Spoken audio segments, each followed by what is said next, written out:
Dan insya-Allah pada malam ini kita akan mengupas hadis yang ke-37, ya, hari yang ke-37 pada muka surat yang ke-74, iaitu tajuknya ilmu bila tidak diamalkan bererti ilmu itu telah diangkat.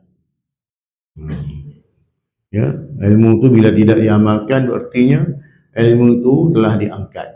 Jadi kita nak tengok apa yang dimaksudkan dengan ilmu yang itu telah diangkat.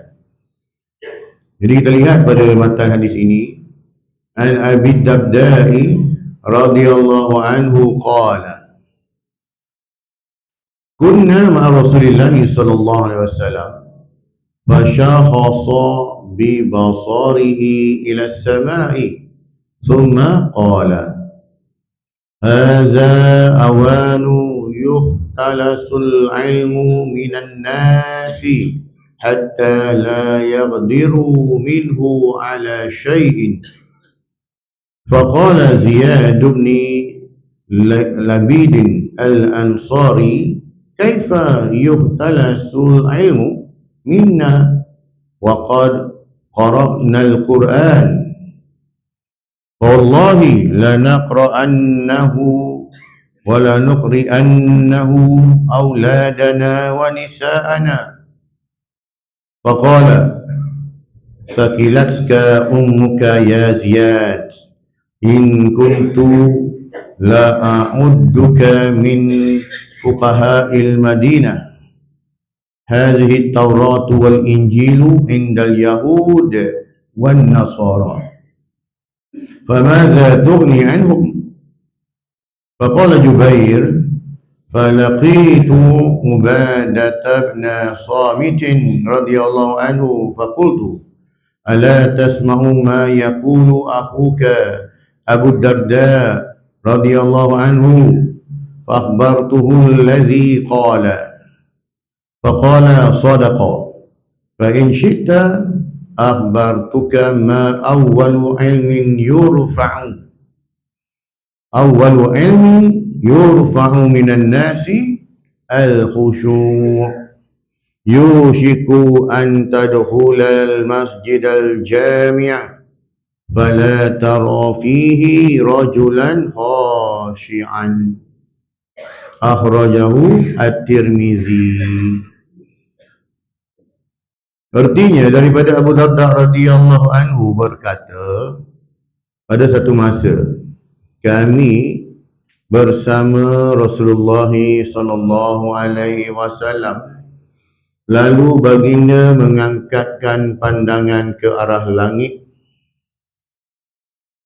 Kemudian baginda bersabda, inilah masanya ilmu itu dicabut daripada manusia sehingga mereka sudah tidak dapat lagi untuk menahannya. Maka berkata Ziyad bin Labid al-Ansari radhiyallahu anhu, bagaimana ilmu itu dicabut daripada kalangan kami sedangkan kami masih membaca Al-Quran? Wallahi, demi Allah, kami akan sentiasa membaca Al-Quran dan mengajarkannya kepada anak-anak kami dan isteri-isteri kami. Lalu baginda bersabda, celakalah ibumu kerana kehilanganmu, wahai Ziyad. Ya, maksud celaka tu apa? Malang lah. Ya, malang lah. Kenapa? Saqilatka ummuka ya Ziyad. Sebab aku sebenarnya menganggap engkau daripada kalangan ulama di negeri Madinah ini. Cubalah lihat, ini kitab Taurat, hadhihi Taurat wal Injil, ini kitab Taurat yang ada di kalangan orang-orang Yahudi, dan ini kitab Injil yang ada di kalangan orang-orang Nasrani. Apakah kitab yang ada di kalangan mereka itu memberi faedah kepada mereka? Kalau tanya balik, ya, kitab Taurat ni diberi pada orang Yahudi, kitab Injil ni diberi pada orang Nasrani. adakah dua kitab ini memberi manfaat kepada kedua-dua agama Nasrani dan Yahudi ni? Kalau memberi manfaat, sudah pastilah dunia hari ini aman damai, tenang, relax, tak?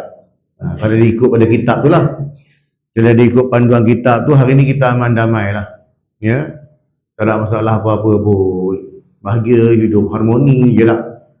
Jadi suruh kita tahu kitab yang ada pada orang Yahudi ni, kitab Taurat dan juga kitab Injil daripada orang Nasrani, apa manfaat yang orang dapat? Kenapa tidak ada manfaat? Sebab mereka tidak mengambil manfaat daripada Taurat dan juga Injil. Sama je dengan Quran. Kalau Al-Quran hari ini hanya dibaca, tidak ditadabbur, tidak dilihat apa isi kandungannya, tidak ditengok apa kehendak ayat, akan begitulah kita baca je lah, dapatlah pahala baca, tapi amalan tak ada. Sebab apa? Kita tak tadabbur, sekadar tilawah. Sebab tu sekarang ni pendalingan tilawah Al-Quran sekarang dia buat apa? Dia letakkan makna dan letakkan huraian tak? Lepas tu ada dia punya moderator ke dia punya host, dia akan ceritakan apa cerita dalam Quran, tema dia apa semua tak? Supaya kita bukan sekadar mendengar, sedap dia baca, kori pada mana ni, bukan itu je. Kita nak biar kita faham apa yang dia baca, ya. Jadinya cubalah lihat, ini kitab Taurat yang ada di kalangan orang Yahudi dan ini kitab Injil yang ada dalam kalangan orang-orang Nasrani. Apakah kitab yang ada di kalangan mereka itu memberi manfaat ataupun faedah kepada mereka? Kalau tanya balik pada Ziyad tadi. Berkata Jubair radhiyallahu anhu, lalu aku datang menemui Ubadah bin Samit radhiyallahu anhu dan aku berkata kepadanya, apakah engkau pernah mendengar apa yang diriwayatkan oleh Abu Darda seperti yang tersebut pada hadis tadi? Maka Ubadah berkata, benar apa yang dikatakan oleh Abu Darda itu. Dan kalau engkau mahu, maka aku akan ceritakan kepadamu akan ilmu yang pertama sekali diangkat daripada manusia. Ilmu yang pertama sekali diangkat daripada manusia itu ialah khusyuk. Ya, khusyuk dalam solat, khusyuk dalam sembahyang kita. Barangkali engkau masuk ke dalam sebuah masjid yang besar, maka engkau tidak mendapati daripada sekian banyak orang yang hadir di dalamnya itu akan seorang lelaki yang khusyuk dalam sembahyangnya. Ya, hadis riwayat Tirmizi. Inilah yang akan diangkat dulu. Ya. Mari sembahyang dah sampai masjid, pintu rumah dah kunci ke belum ni, ya? Tak perasan tadi lah. Masuk masjid, tengok ayam tadi berak tadi kat mana? Terkena kat aku tak? Dia mari kan dia akan sembahyang tak? Dah tengah angkat takbir ni pergi pula, kereta dia kunci ke belum tu? Duit banyak dalam tu kan? Jadi tu banyak benda dipikir. Sebab apa? Khusyuk ni apa tuan? Fokus. Kita dah hilang fokus dalam solat. Itu sebabnya tu kan? Jadi bila khusyuk dia diangkat, makanya sekadar catat, okey dia semayang, lepas semayang, tapi dia tak khusyuk. Jadi bila tak khusyuk, dia tak fokus, itu dia tidak dapat membawa apa erti solat dalam diri dia. Apa maksud falsafah solat? Inna solata tanha anil fahsya'i wal munkar. Sesungguhnya semayang itu mencegah kamu daripada melakukan kerosakan dan kemungkaran. Enggak? Hari ni yang punca bergaduh tu bukan pasal orang tu tak semayang. Hari ni yang ramai bergaduh sebab orangnya semayang. Kan? Tengkar sana bertengkar sini, bukan orang yang geng-geng mak rempik ni. Ya? Bukan geng-geng mak gam ke kaki apa tak, bukan. Orang yang semayang. Sebab apa? Dalam hati dia dah tak ada dah. Sebab fokus tu dah hilang. Semangat, roh semayang tu. Ini hadis Tirmizi tak? Hadis buat Tirmizi. Keterangannya, tujuan dari belajar ilmu itu ialah untuk diamalkan. Bukan hanya semata-mata hendak menghiasi diri supaya dikatakan ia orang alim atau ia sebagai pelajar agama. Itu bukan. Ya, kalau seseorang itu meletakkan diri dia, aku belajar ni sebab aku nak jadi ulama, orang kata aku hebat tu, maka matlamat dia dah lari, alignment dia dah lari. Sebab niat nak jadi ulama itu kita dah letak ada keduniaan. Ilmu tu Allah Ta'ala yang bagi. Jadinya bila kita laksanakan ilmu yang Allah Ta'ala berikan pada kita, insya Allah Allah akan tambah lagi, Allah akan tambah lagi. Tak perlu kita ada satu target, aku nak jadi ulama, jadi ni, aku jadi tak. Yang penting fokus apa kita buat. Ya, fokus. Jadi benda tu alim tak alim tu datang kemudian. Yang penting niat kita nak belajar. Ya, letakkan diri itu dulu. Jadi bila meletakkan diri dia satu matlamat yang salah pada dia, ya, nak jadi orang alim hebat dan pakar tu kan. Ilmu ni milik Allah, so kita belajar ilmu Allah dan atas Allah dah nak letak kita di mana. Atas Allah Ta'ala lah nak letak kita tempat yang mulia ke ataupun letak kita tempat yang hina ke. Kalau niat belajar kerana Allah, insya Allah Allah akan letakkan kita pada tempat yang mulia. Tapi kalau belajar ilmu agama khususnya untuk kepentingan duniawi, ini dah sebut tadi, ya, termasuk dalam golongan ulama-ulama su, ulama-ulama yang jahat ini, iaitu mereka yang belajar agama untuk dunia, kan, untuk habuan dunia. Jadi mana disebut pun. Jadinya tujuan kita belajar ilmu ni pertama untuk kita amal. Bila kita amalkan ilmu, apa yang kita tahu, Allah Ta'ala akan tambah lagi apa yang kita tidak tahu. Ilmu yang tidak diamalkan itu seperti kata pepatah, kal sajaratin bila samarin, seperti pohon yang tidak berbuah. Al-ilmu bila amalin kasyajarah bila samarin. Ini pepatah dululah. Ya. Kalau pepatah hari ini, al-ilmu bila amalin kasayyarah bila steering. Maksudnya ilmu tanpa amal ibarat kereta tanpa steering. Tak ada steering kan? Cabut. Jadi tak mana-mana pergi dah. Ya? Jadi itulah ilmu. Ya? Pentingnya ilmu itu diamal supaya apa? Bila kita beramal dengan ilmu tersebut, kita akan rasa itqan. Kata kita akan rasa kesungguhan. Kita akan buat bersungguh-sungguh sebab dia ilmu. Buat sesuatu ibadah dengan ilmu, dia akan lebih menambah khusyuk kita berbanding kita membuat ibadah hanya taklid. Ikut je orang buat tanpa kita ada ilmu, asas ilmu pun. Ya? Ibarat orang buat pergi haji ke pergi umrah ke, taklid je lah, tengok orang tu buat kita buat. Ya? Sekadar buat je lah, boleh lah. Tapi bila kita buat dengan ilmu, kita akan rasa zuk dia, kita akan rasa nikmat beribadah tersebut. Sebab apa? Sebab kita ada ilmu. Itu pentingnya ilmu tadi tu. Ya. Ya, kalau pohon tidak berbuah, ditebang sahaja dan seterusnya jadikan kayu bakar di dapur. Nah, itu ialah. Maksudnya ilmu yang dia ada, kalau ada sijil dia tu sekadar simpan je lah. Tapi tak dapat beri manfaat pada orang pun. Yang sayangnya kalau dia ada ilmu agama juga, ya, dia tak kongsi-kongsikan yang, dia tak kongsikan ilmunya tersebut. Sedangkan ilmu agama hari ni orang semua mencari ilmu agama. Kan kalau seorang tu dia ada ilmu agama kan, maksud ilmu agama ni bukan seperti jadi ustaz pun tak. Ilmu tu ilmu yang mana dia dapat amalkan dan dapat benda ni benda yang dapat memandu orang lain. Ya, untuk menambah amal ibadah je. Dan juga ilmu yang mana dia dapat ini, ilmu yang mana daripada sumber yang sahih. Al-Quran juga hadis Nabi SAW. Mengikut para ulama terangkan bagaimana nak buat perkara. Suatu pentingnya ilmu tuan-tuan. Bukan sekadar kita ambil dari sumber. Sebab kita tidak ada daya pun nak ambil terus dari sumber. Tapi dengan penerangan para ulama lah yang banyak membantu kita. Kalau para ulama ni mereka tak karang kitab, mereka tak tulis kitab, kalau mereka tidak berdakwah menyampaikan ilmu, maka kita akan jadi jumud macam tu. Beku je macam tu. Kalau kita tengok negara-negara jiran kita yang lain, bila beramal itu bukan sekadar dengan ilmu, tapi berdasarkan kepada warisan. Saya bagi contoh yang sebenarnya tarawih 7 minit tu. Bukan dengan ilmu. Dia ditanya kenapa buat?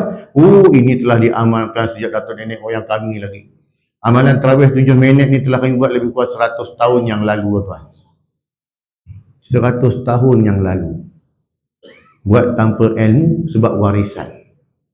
Sebab masjid kita mengekalkan tradisi 7 minit. Siap dengan witir. So kita kekalkan tradisi ini. So tradisi ke ibadah yang kita nak buat ni?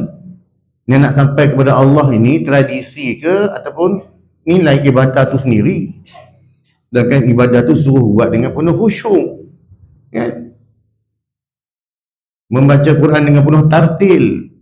Ini tomak nina dah ke laut, sujud dah ke mana, Fatihah pun habis dah ke longkang dah pun. Tapi sebab nak kekalkan tradisi, tuan-tuan, maka tak apa, kita berbangga. Orang sebut kampung kita je, jangan risau. Ini kampung 7 minit. Tak? Memang dah viral kan? Tapi untuk apa?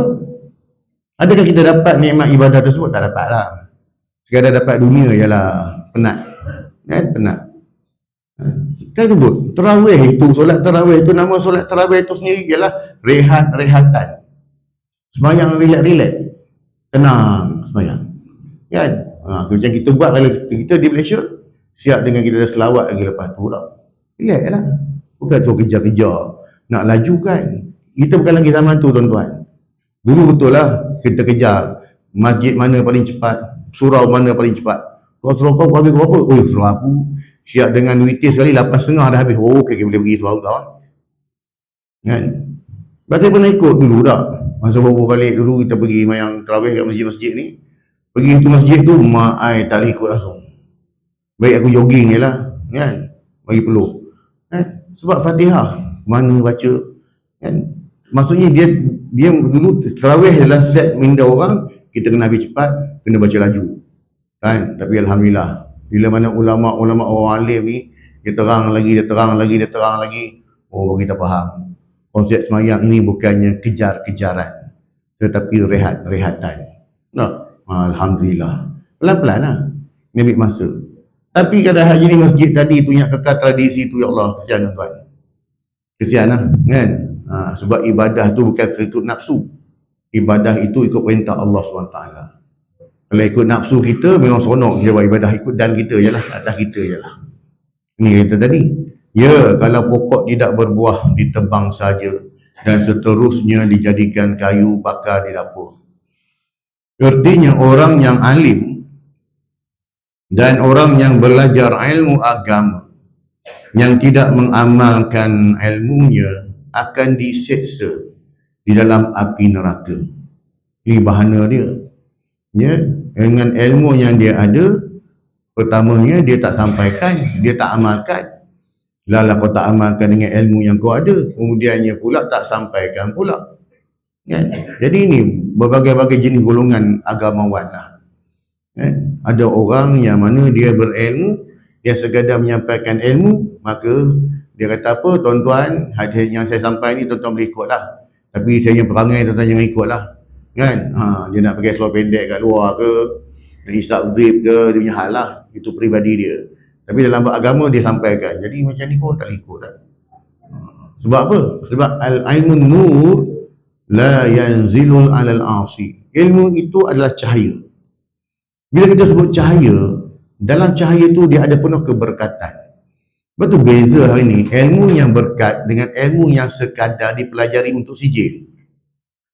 Ramai je budak-budak cerdik ni tuan-tuan kan. Kita tengok keputusan SPM lah, kita dengar takut 10A sepah-sepah lah. Yang fee pun ramai juga. Tapi nak ceritanya hari ni, punya cerita kan, straight A tu memang orang dah biasa sangat dah. Tapi biarlah yang dapat straight A tu ada nilai dalam diri dia. Bukan sekadar A tu disijil, tapi A tu biar di sini. Diri dia pun ada A+. Okay, mantap lah. Semayang terjaga, akhlak terjaga. Kan kita dah belajar. Ulama-ulama terdahulu, mereka menuntut ilmu adab lebih lama berbanding dengan ilmu yang mereka pelajari. Baik Imam Syafi'i sendiri, baik Imam Bukhari sendiri tak. Sebab adab tu penting. Kenapa tuan? Sebab bila ilmu tu ada adab, maka dia akan ada barakah. Yang kita buat hari ni, kita bekerja, kita mencari rezeki, kita berumah tangga, kita berkeluarga semua ni, nakkan ke barakah. Kan? Keluarga yang diberkati, rezeki yang diberkati. Apa maksud diberkati? Ilmu yang diberkati. Iaitu ilmu yang dapat pada dia tak banyak, tetapi dia dapat sebarkan pada ramai orang. Dia dapat sebarkan pada ramai orang. Alhamdulillah. Contoh apa tuan-tuan yang beritahu? Macam apa yang artis kita buat tu, solat Jumaat, solat subuh macam solat Jumaat nak. Siapa pernah terfikir idea tu? Dia pun siapa? Dia bukan ustaz pun, artis je. Tapi siapa pernah terfikir nak terfikir buat satu idea solat subuh seperti solat Jumaat? Siapa pernah terfikir? Tapi dia boleh buat. Bayangkan tuan-tuan, orang yang bisya-bisya macam dia je pun, bukan ustaz pun, tapi dia bawa satu kebaikan. Dia jadikan dia satu benda yang amalan yang baik. Orang kata dia punya saham banyak kan. Senyum je lah kali tadi kan dia meninggal dunia pun, lagi mana orang kempen buat dah. Kita di belakang pun kita buat. Solat subuh seperti solat Jumaat. Tapi tak apalah, kalau kita tak dapat macam solat Jumaat pun, dapat minimum 40 orang dapat konsisten dalam solat subuh tu pun alhamdulillah tuan-tuan. Bagi-bagi terkira tengok cukup dah 100 orang kan. Lebih dari 40 orang, akhirnya alhamdulillah. Cuma target tambah lagi. Tapi kalau subuh tu yang mari hanya Pak Bilal, Pak Imam dengan siap je pun roja yang datang, tu berat lah tu. Kena fikir balik lah strategi lain. Bagaimana cara nak narik jemaah.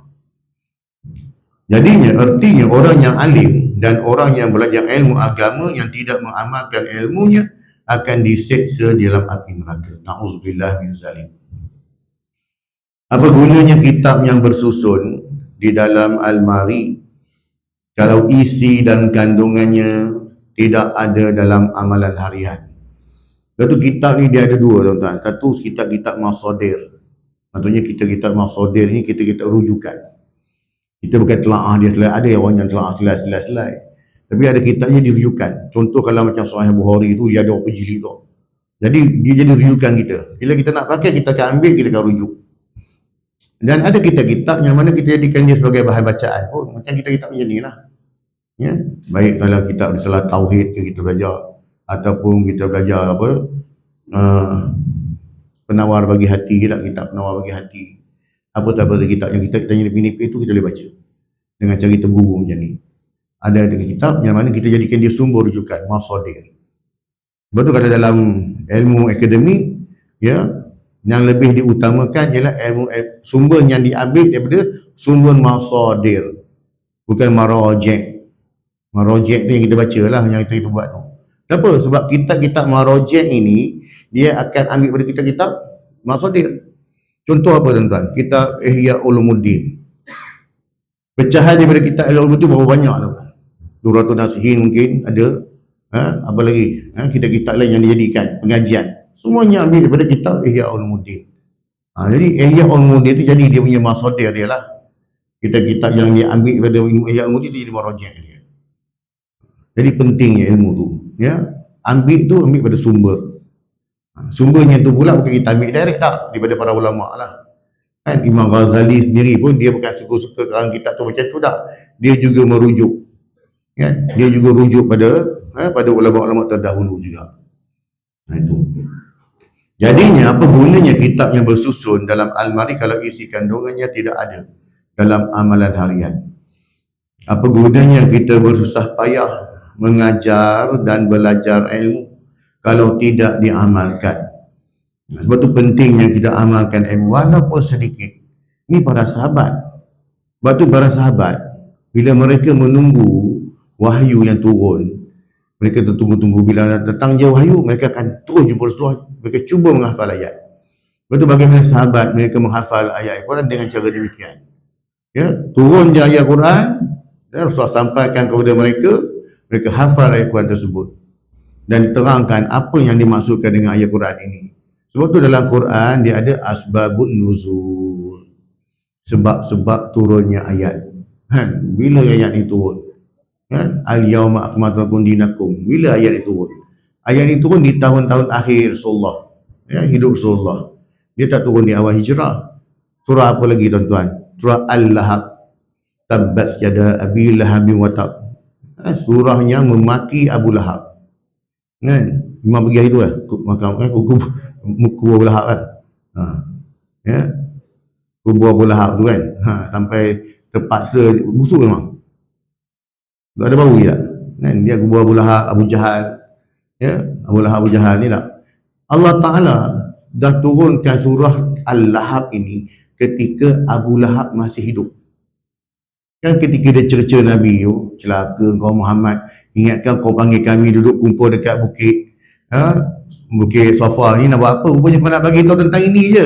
Celaka boleh kau ni. Maka Allah Ta'ala turunkan surah tu, celakakan dia pula. Dan ketika ayat tu turun, dia masih hidup. Dan dia pun hidup lagi berapa lama.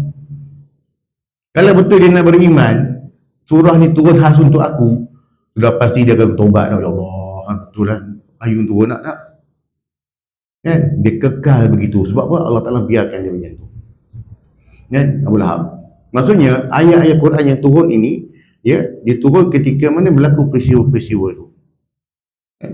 Sama juga dalam peristiwa surah Berhijrah, diturunkan ayat yang mana la tahzan, jangan kamu bersedih, innallaha ma'ana.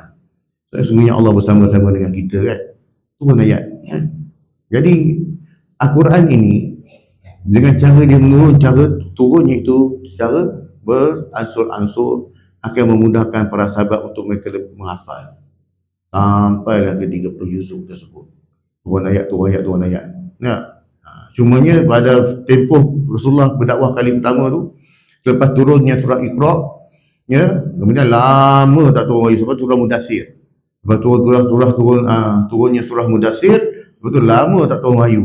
Hingga surah tu susah hati lah. Ya, tu yang orang Arab yang jahiliah kata apa, kata Quraisy, dia kata, ingat Muhammad, kan, Tuhan kau pun tak pandang kau dah sekarang, kan? Hari tu je makin berdegar-degar lagi tak. Tu yang lepas tu turun surah Al-Duha, kan, Wal-Duha. Jadi ayat-ayat yang turun ni tuan-tuan, semua yang beri pengertian. Betul saya kata, Al-Quran ini dia beri mukjizat. Sebab tu dia berbeza dengan Taurat dan Injil. Sebab tu hari ni kalau kita jumpa orang-orang Islam, anak-anak orang Islam sendiri pun paling kurang, paling lekeh surah Al-Ikhlas, insya-Allah dia hafal. Itu. Tapi kalau kita jumpa dengan anak-anak baik Yahudi ke Nasrani, minta dia baca satu verse daripada kitab dia, apa yang kau hafal? Tak dapat. Sebab apa? Sebab mereka telah pajak otak mereka kepada padri-padri mereka, kepada rahib-rahib mereka. Nak cakap beragama, hanya rahib dengan padri je layak. Orang awam tak layak. Sebab tu Islam dia pecahkan tembok ini. Dia pecahkan tembok ini. No. Bukan hanya sekadar untuk orang alim, ustaz-ustaz saja boleh belajar agama. Semua orang boleh belajar agama. Nah, yang datang ini, datang ini. Kita datang mendengar agama, padahal kita background macam-macam background, kan? Yang memang tak ada background agama pun ada tak, tapi tak ada masalah. Sebab ilmu agama ni untuk kita semua ni. Dan dibacakan Al-Quran, dibacakan hadis. Bukan macam agama yang dua ni, tak. Dia tak macam tu. Khas dalam bab ni cerita rahib dengan padri dia lah. Mereka yang layak cakap. Orang awam tak layak. Sebab tu datang Islam, dia pecahkan tembok ini. Tak ada, no, bukan. Sebab apa? Semua orang layak, asalkan dia belajar dan cakap dengan penuh disiplin ilmu. Ya, memang dia tak alim pun, tapi kurang-kurangnya dia cakap menggunakan sumber yang sahih. Ya, makanya layak untuk dia. Yang penting jangan lari lah. Tapi untuk lebih kupasan lebih mendalam, biarlah orang yang ahli dia lah, dengan orang belajar dalam bidang tersebut. Oleh itu, sewaktu kita belajar, hendaklah kita berniat bahawa kita belajar ilmu ini untuk diamalkan dalam sehari-hari. Itu je niat kita. Niat kita, apa yang aku dapat, aku nak amal. Kan? Sebab tu saya sebut tak, bila masa penutup, kita akan sebut, semoga apa yang kita dapat pada hari ini dapat kita amalkan, dapat kita sampaikan. Sebab tu yang penting. Sebab ilmu ini bukan kita nak jadikan dia sebagai aksesori untuk simpanan, no. Ilmu tu kita ambil, kita guna pakai, dapat amalkan. Seperti mana para sahabat, turunnya ayat Quran, innamal khamru wal maisyaru wal ansab wal azlamu rijsun min amali syaitan. Sesungguhnya arak, judi, tenung nasib, apa lagi, ya, telek, semua ni, ini semua daripada perkara-perkara yang kotor dan daripada perkara-perkara amalan syaitan. Turun saja ayat ini, para sahabat beriman dengan ayat ini, dan mereka yang beriman ni betul buang campak tu, tong-tong arak. Padahal kat rumah tu ada lagi satu tong arak, satu barrel lagi arak, simpan stok tak. Turun je ayat ni, pengharaman secara total, mereka tak persoalkan. Ya Rasulullah, nak minta izin lah, aku baru beli satu barrel guni stok ni, biarlah habis dulu, aku habiskan dulu esok, barulah aku tak minum, boleh tak Rasulullah? Tak ada. Terus campak buang, sebab itu arahan. Inilah sahabat, dapat terus amal, dapat terus amal. Tak ada nak tangguh-tangguh lagi dah. Itu. Sebab tu para sahabat ni nilai dia juga tinggi tak? Para sahabat radhiyallahu anhum. Sebab mereka ini memang benar-benar meyakini, beriman dengan Rasulullah SAW. Dan terus amal boleh buat. Tak persoalkan. Tak ada persoal. Kecuali golongan-golongan munafik, biasalah. Watak-watak jahat ni dalam mana-mana agama, dalam mana-mana para nabi pun umat-umat mereka memang ada. Orang kata watak-watak antagonis. Biasa memang ada. Jadi dalam Islam, orang munafik lah. Kan, golongan munafik. Sama juga dalam kaum Nabi Saleh dulu pun. Ada je golongan-golongan munafik, tapi tak ada sebut munafik. Jadi puak-puak dia lah. Yang tukang apa? Tukang hasut, tukang petikai. Yang kisah unta Nabi Saleh AS. Sejahat-jahat manusia ialah mereka, ialah orang yang membunuh unta Nabi Saleh, satu paling jahat manusia. Kemudian siapa lagi? Sejahat-jahat manusia, orang yang membunuh Saidina Uthman. Bukan orang lain yang bunuh. Orang Islam sendiri yang menghafal Al-Quran. Itu yang kita risau. Sebab apa? Sebab kefahaman agamanya hanya literal. Dia bukan mendalam. Sebab tu Rasulullah, kenapa Rasulullah doakan untuk Ibn Abbas, Allahumma faqihhu fid din. Kita nak Allah Ta'ala fahamkan kita, bagi kita kefahaman agama. Bukan kita sekadar literal. Sebab tu bila mana memahami satu nas Al-Quran atau hadis secara literal, itu yang boleh jadi teroris, itu yang boleh jadi ekstrim. La ikrah fid din. Pegang kuat dah. Tidak ada paksaan dalam agama. Kan, dia pegang sungguh ni. Tapi literal.